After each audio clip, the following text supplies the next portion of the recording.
Welcome from Dover, Delaware. We watched all those things and we're like, we're not gonna take too much. Guess what? We took too much. I could not get the red footprints out from the red dirt from Sedona. They're great. Still up there.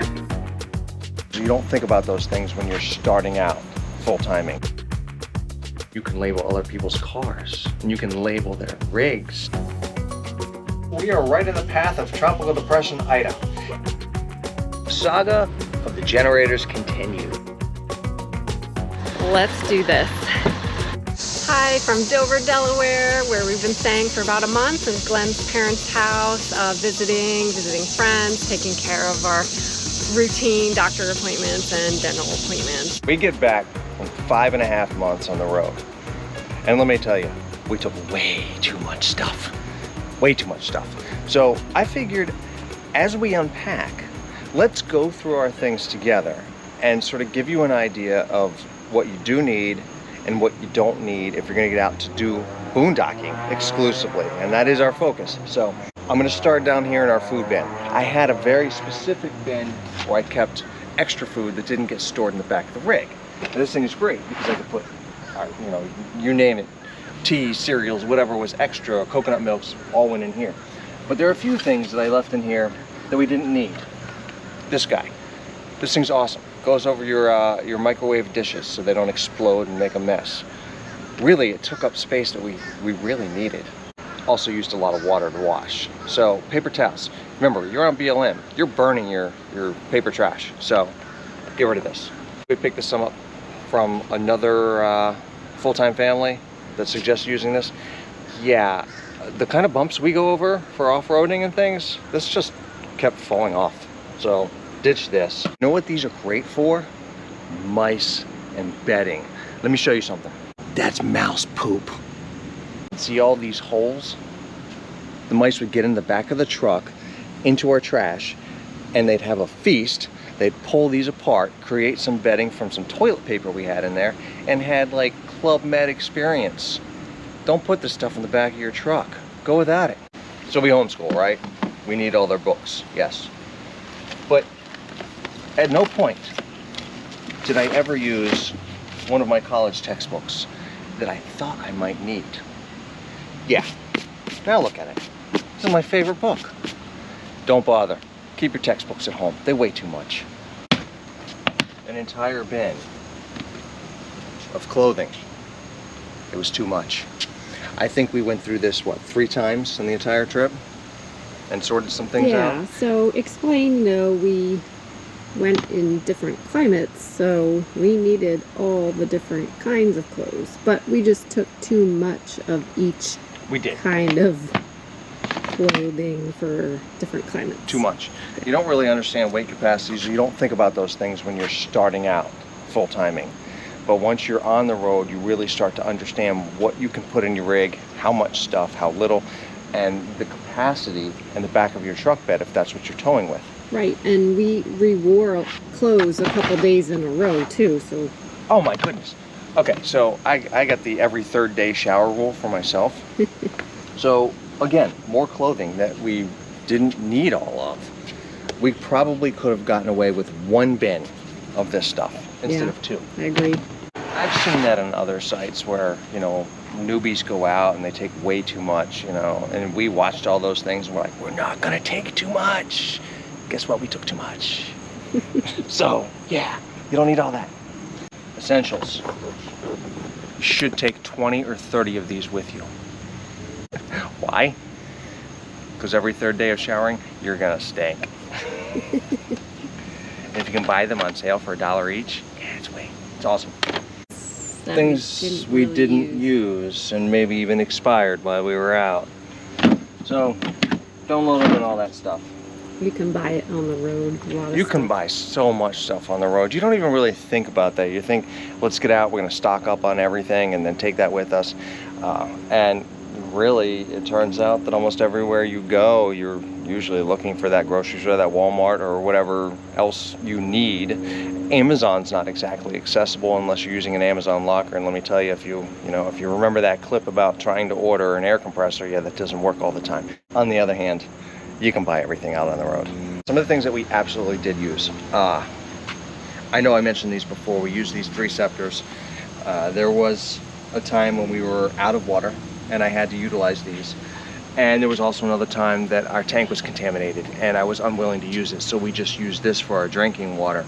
And I did come up with a system where I labeled each one with 1, 2, and 3. And a genius system, right? So I would utilize one, finish it out, move on to number 2, finish it out, move on to number 3, finish it out. When I refilled them, I just started over. It gave me a nice reference to not, you know, leave one unused and cycle our water. Another thing that I found that I took on a whim, I wasn't even going to take this thing, took it on a whim. I can't tell you how many times I fired up just one generator and vacuumed our rig out and vacuumed the truck out and the back of the truck. Almost every other week this thing was out using to vacuum up the mess that we made. So if you can fit something like this in, definitely a cool thing to have. All right, there's definitely another thing that I highly recommend that you carry no matter what. If your truck is equipped with an air compressor, awesome. If it's not, then look into something like ware. And you know, I could not get one. If you remember that episode, I could not get a ware mailed to an Amazon locker. It was too heavy. So I went to an AutoZone and I picked up one of these slime, whatever it is, air compressors. Honestly, this worked great. I'd attach it to the battery and I could air up and down my tires as needed. And I think I mentioned in one of my other videos that every time we'd leave or every other time we left for a longer moving day, I made sure the PSI on all the tires were exactly the way they should be.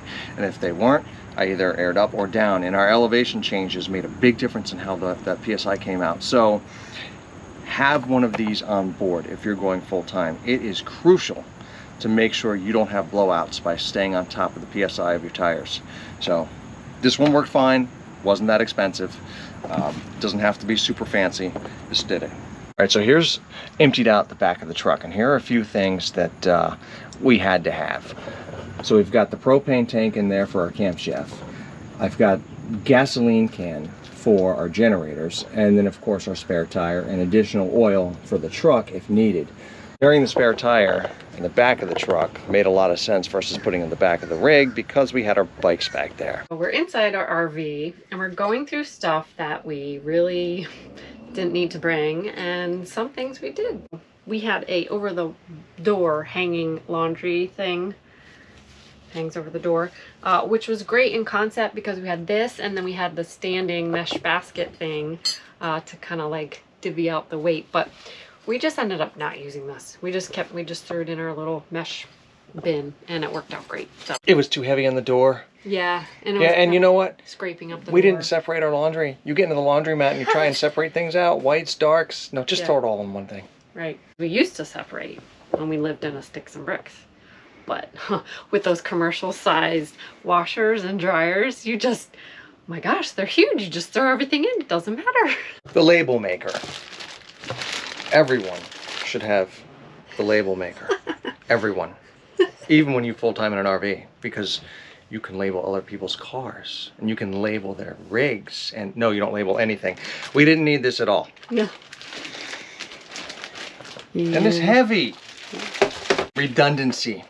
We had so many coolers and we only used one. And this thing was cool because, you know, it can fold up and take up very little space and it's cool, but it never came out of storage once. I suppose one can never have enough socks. Yeah, these stayed at the bottom of the bag that, you know, with this extra clothing bag that I bought. Never took them out, didn't even know I had them in there. So yeah, in fact, I didn't wear sneakers one time on this trip. It was just Keen's water shoes. I hiked them, I did everything in those. And you get to the point where you don't want to wear shoes anymore. So yeah, this doesn't go back. Yeah, too much clothes. So socks and clothes, yeah, we had too much. These are like undershirts for cold weather and long pants. I lived in shorts and t-shirts. You just don't care anymore. I didn't need all this stuff. And the parka, I mean, I suppose you might need that somewhere, but it didn't come out either. We tend to stay in warmer environments. This is a air purifier filtration system. And with all our allergies, we had a lot of seasonal allergies, and I just felt living in an RV, we might need this. We needed it in the home. So we took our little one with us and I think I used it maybe a couple times because it just got to the point where it was just useless. You know, you're always in and out with whatever's coming in. We used it a little bit, but really we weren't able to plug in a lot. We were boondocking a lot. So we just ended up not using it. And we evolve to boondock all the time. And if you're familiar with boondocking, there's so much dust that you would need a mountain-sized air filter to evacuate that dust from your rig. So it just became pointless and took up space that we could have used for something else. Great idea. Reusable grocery bags, right? Awesome. Yeah, when you live in the sticks and bricks, this is great. We brought these. They take up space. They're actually kind of heavy. But we really needed the plastic bags that we bought our groceries, and we used every single one of those as our trash bags. And I think I mentioned in another video, you know, I buy $200 worth of groceries, and then I redeposit one of their grocery bags filled with trash back in the trash cans. It's fair, right? Let's talk about the kitchen stuff we didn't use, and some we did use. So let's go down here. Big bowl. We use this for salads and all kinds of other mixing stuff. We had 2 pans, the same size, and we ended up only using 1. So just 1 will go back out with us. We just used it and washed it. So that's that. We had 2.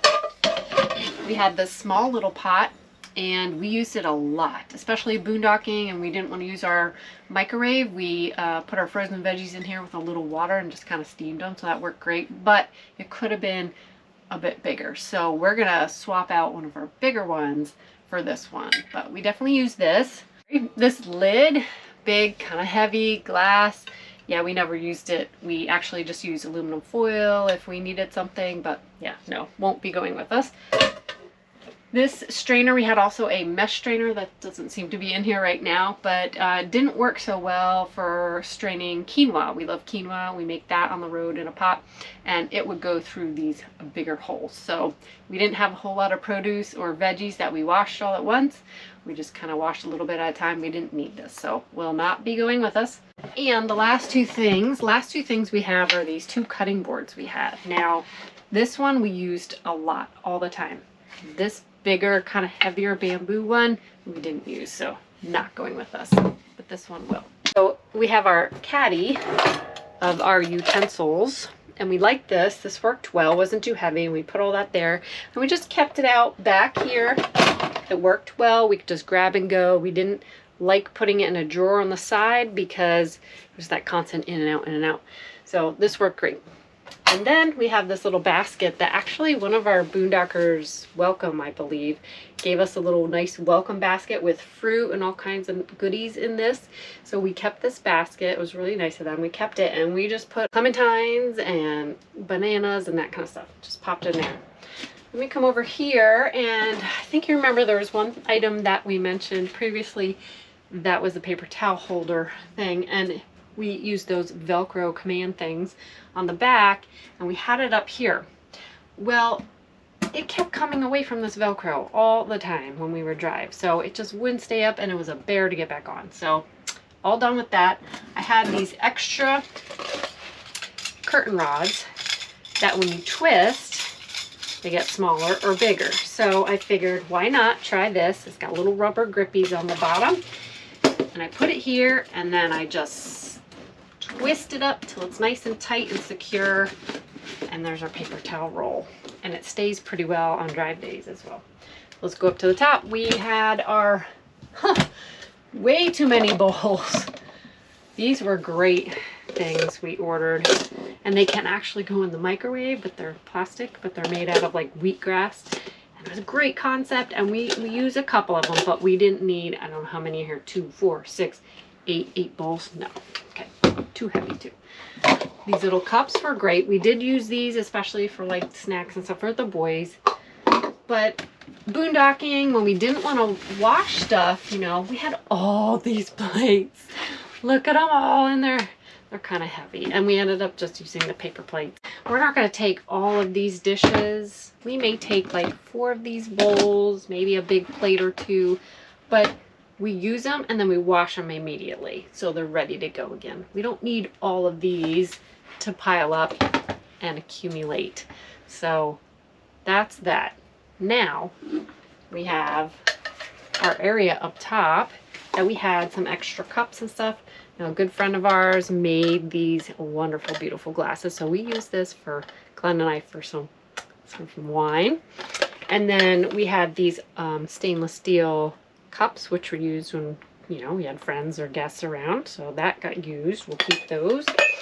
And then on those mornings when you really wanted a nice warm cup of tea or coffee, we did use these. Not very often, so we'll have to really think if we're going to bring those with us. And then what did we have up top? I don't think we really use much of this stuff, but we'll have to go through. Now, hot cocoa mix. We were not in cold places very long, and we kind of like that when it's, you know, cold out, so the boys like that, but didn't really use that much. Oh yeah, so we have the plastic ware, like forks, knives, and stuff. We didn't really use that because, you know what, we used our normal silverware, and that got washed really quick, and that was easy. It doesn't weigh too much. So maybe not so much of this, maybe not at all bring this, and that's that. The roof is good. Oh yeah? Surprisingly, the two applications of that, what is it, 301 stuff? I don't know, we'll clarify. That I did before we left, kept it in good shape. And you think about that, that was in the sun nonstop, dust like mad. I could not get the red footprints out from the red dirt from Sedona. They're great. still up there. That's awesome. Which is kind of cool.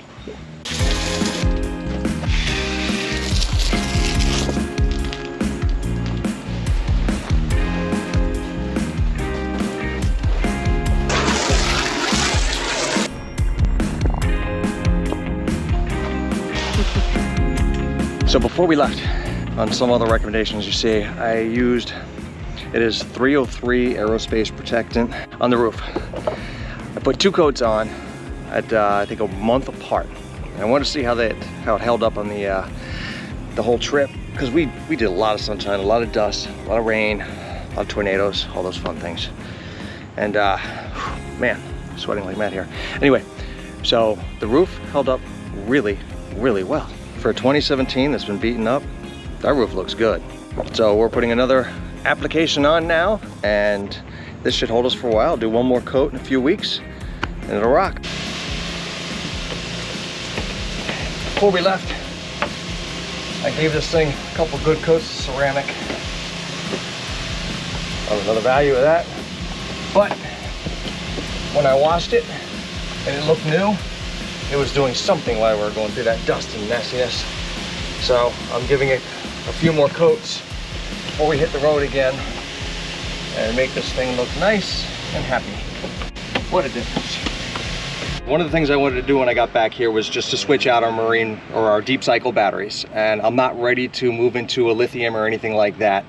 So I just wanted to swap out the Walmart brand for something a little bit better, for, you know, a Pasco brand. I don't know if that's any better or not, to be honest with you. These are about 100 amp hours per battery, giving me 200, which when you're dealing with a wet cell, you just divide that in half. So I've got 100 amp hours of power in here. But what I wanted to point out is, before I took the batteries out and took them over to the battery store to swap the core out, I took pictures of everything, because these are run in parallel, and if you're not familiar with how to run a battery in parallel or series, just copy what's already there if you're exchanging the exact same battery. So I want to make sure both batteries are at an appropriate voltage, and you can't test a battery when it's connected to your solar output or your shore power. You have to test it unconnected or disconnected. And we've got 12.952. That's good. That's real good. Let's see what the other one looks like. 12.9. We're good. So I'm reconnecting, and you know, I'm no expert on this, so as far as order goes, don't take my my word for it. But what I did do is I left the circuit open, and this is the last guy that I'm going to do here, which connects both batteries and the power. So I'm going to go ahead and, let's see, these go back to the rig. And once I close this circuit with just this one, Shouldn't be any sparks, and there are none. Now we'll go in and look at that charge controller and see if it's working. So we went back inside and charge controller says everything is looking good. So I'm just gonna snug these up, put the covers on. So we're in Colorado, and we were in Colorado. Right now we're not. And I got the check engine light that came on after pulling over Wolf Pass, which is like 10,200 feet. And it was hard on the engine.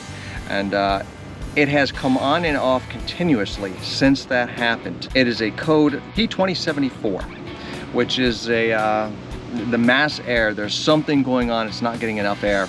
So I'm gonna go step by step. The first thing I'm gonna do is change the air filter, because the air filter that was in there is about 16,000 miles old. Now that's not a lot on a filter, but if you remember, we basically live on dirt roads.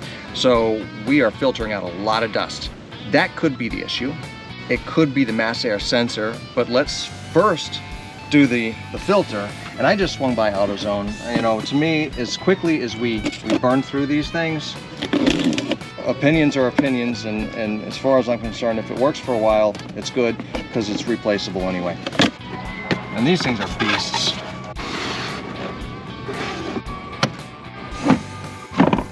Ooh. There's a lot of debris on this one. Bugs? Anyone?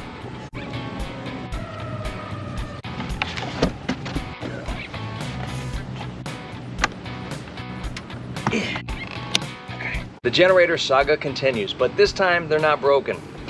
They just need a tune-up. One of the things I wanted to do when I got back to Delaware was to completely tune these up and replace the spark plugs. I couldn't do the plugs while we were out on the road because I could not find them, so I had to order them from Amazon, and that's a little tough when you're on the road. But I do want to say that when you are boondocking frequently and you are relying on your generators, make sure you have the right tools with you and that you know how to tune up your generators, because you kind of need them. When I say the saga continues, I think it's just going to be ongoing with maintenance and care for your generators.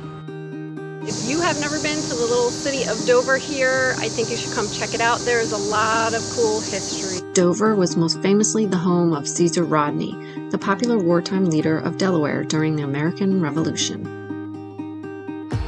You know, I grew up part of my life in Delaware, and when you're from somewhere, you typically think, not so great.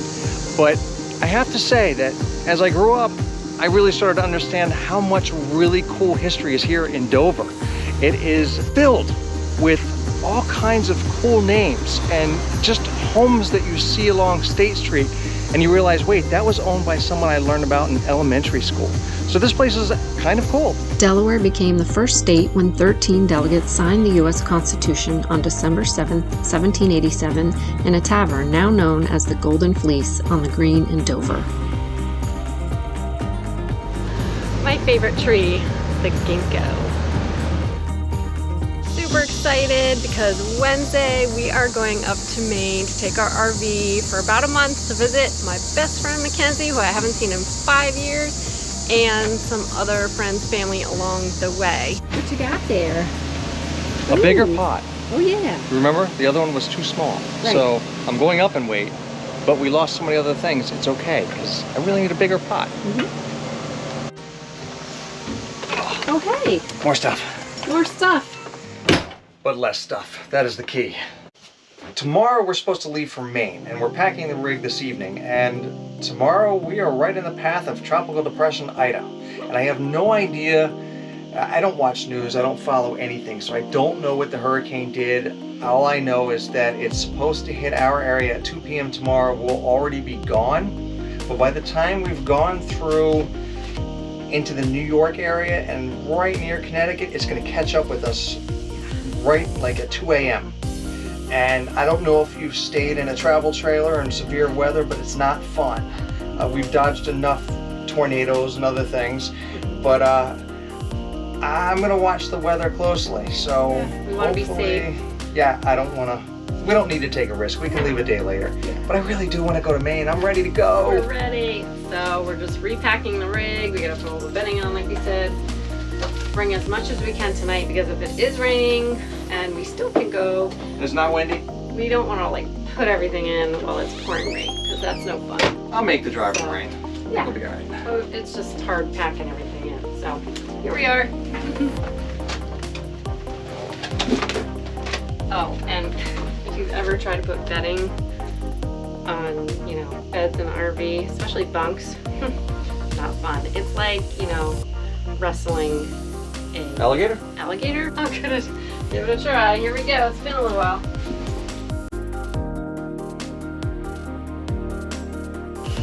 Okay, I think I got one on.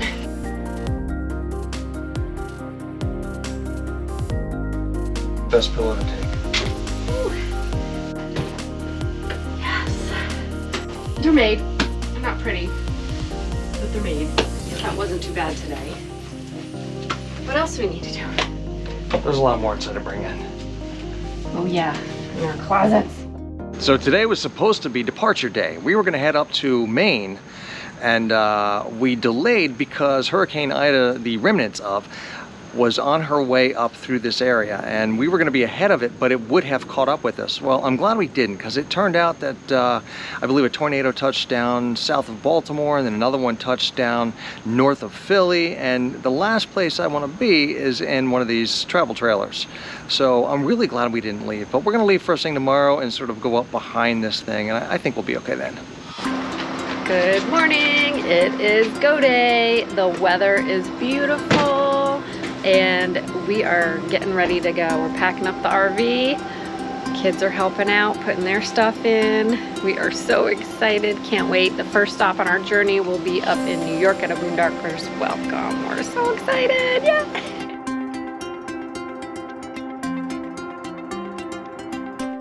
It's about 10:40. That took probably a couple hours or a little bit more to do, and we should have done more last night, but because of the storm and the rain, we didn't do it. We probably should have. Anyways, so is the case. Glenn's filling up the tires. They were a little low. Then we are hitting the road, and our first stop, hi Gavin, first stopover is in New York at a Boondockers Welcome for one night, and then the next night is up to my sister in New Hampshire for one night, and then up to Maine. We're just gonna take our time up there. I can't wait to see my best friend Mackenzie too, and her family. So here we go. We really picked up some rust here. Oh, so humid here, huh?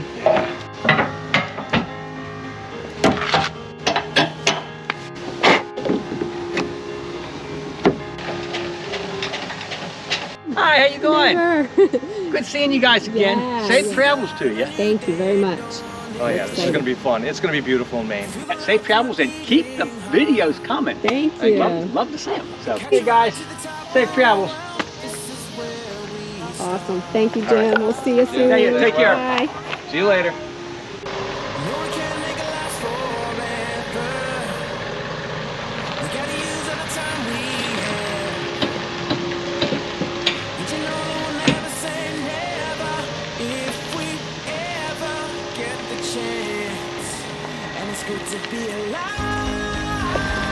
Let's do this. Max is ready. We ready, boys? We're ready. It's Here Maine we go. time, but we're late. All right, here we go. Here we go.